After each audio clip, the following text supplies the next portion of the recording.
yourself, right? Or with like one other person. So,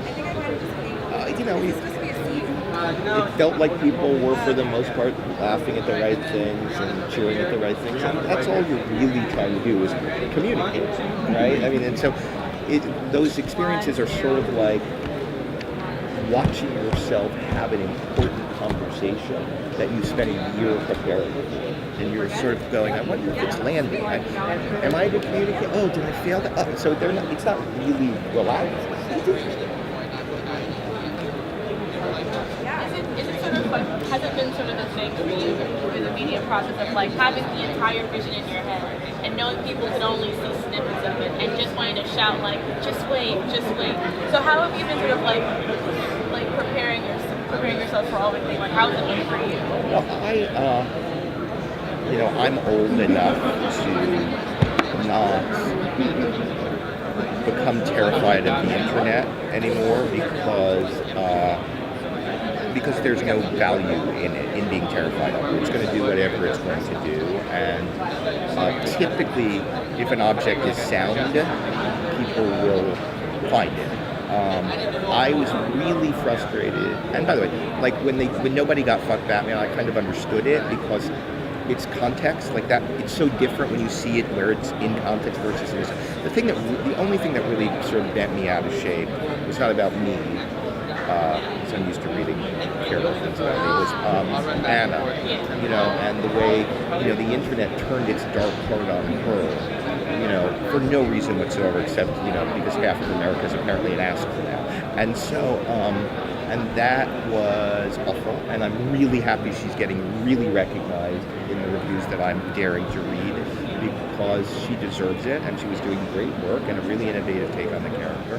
And nobody gave her a second to do her job. And that feels bad. So Raven has kind of been like the through line between all the characters that we've seen in the episode so far. So why choose Raven? Why was she the character, sort of that linchpin here? So I think parents and children is an active through line. Certainly you have this little boy who's taken in and then essentially weaponized, and that is going to create psychological consequences that are real, horrible. In fact, the violence is, the reason it's so violent is that is Dick's obsession, right? Dick is now obsessed with violence, with being destructive. He's taking what he learned from Batman and has gone too far. And so he's going to have to heal. And for him to heal, he's going to do for someone else ultimately what Bruce did for him. So she's his ward. And it's so funny because even today, like, people will go, well, but it's really dark. And I just want to, and the truth is, the way we receive entertainment is different now.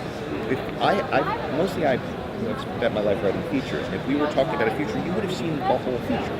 Right, and you would say, oh, those people weren't real, or whatever the term was. But you've only seen the first act of this, and first acts are always dark. That's where the shit hits the fan. That's the problem. The first act is the problem, and then you fix it. But if you don't break it first, there's nothing to fix, right? Everybody's just like, well, that was nice. How are you? I'm fine. Good. You? Great. Okay. It's not that interesting. And so. This is a story about people finding each other and finding family and healing through family. Necessarily, it must be broken to begin. And it needs to be broken in a compelling way. That's dark. Do you think that pushback, because we were talking about like dark and gritty and how it's like pretty much meaningless, but do you think that pushback isn't really about Titans, but about sort of like people sort of like frustration with the genre itself? Maybe. I mean, look, I am frustrated when they are nihilistic. It's not for me. I mean, I'm aesthetically a fan of, some of the darker DC movies, but not emotionally. For me, emotionally, I like hope. I like objects that are gritty and naturalistic, but only if they're leading us to a place of redemption. And if you can make me feel that redemption is possible, and if you can make me feel empathy for someone or something that I might have considered other, then you have done the job of entertainment, in my view. And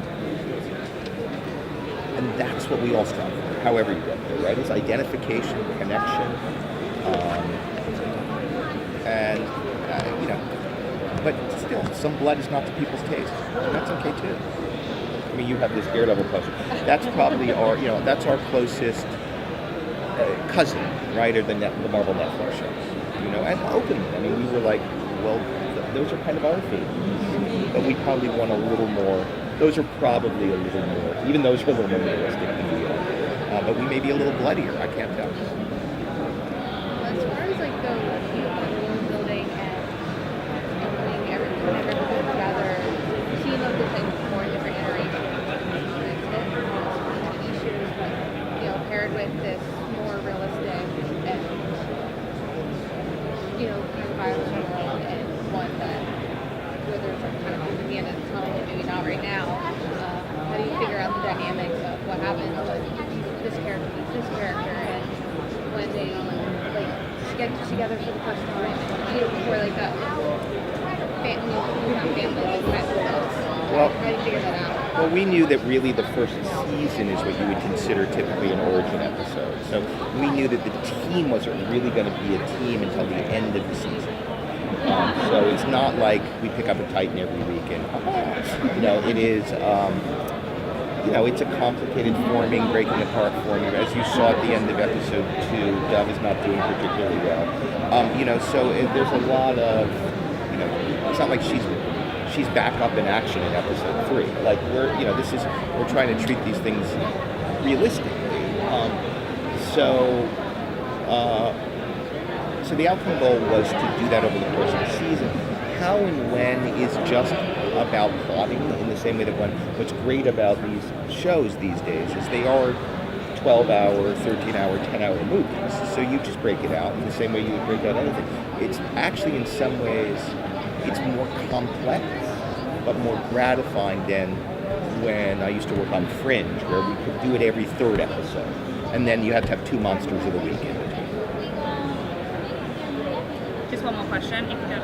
I feel like this version or this incarnation of the Titans, is a lot more diverse than what we have in the comics. When you talk about factoring that into the development process.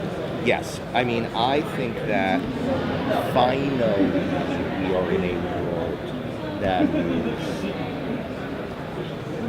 that can be no longer value neutral about the person. I said this a lot about the first season of Star Trek, and I'm saying it a lot about Titans. It's important, right? Like television has to be I believe television has to be the shapes and colors of the world we dream of. And it's aspirational, right? And so it's our job. If we're not doing that, then we really are part of the problem. And we get to do it today. There's no excuse anymore. Ever anymore.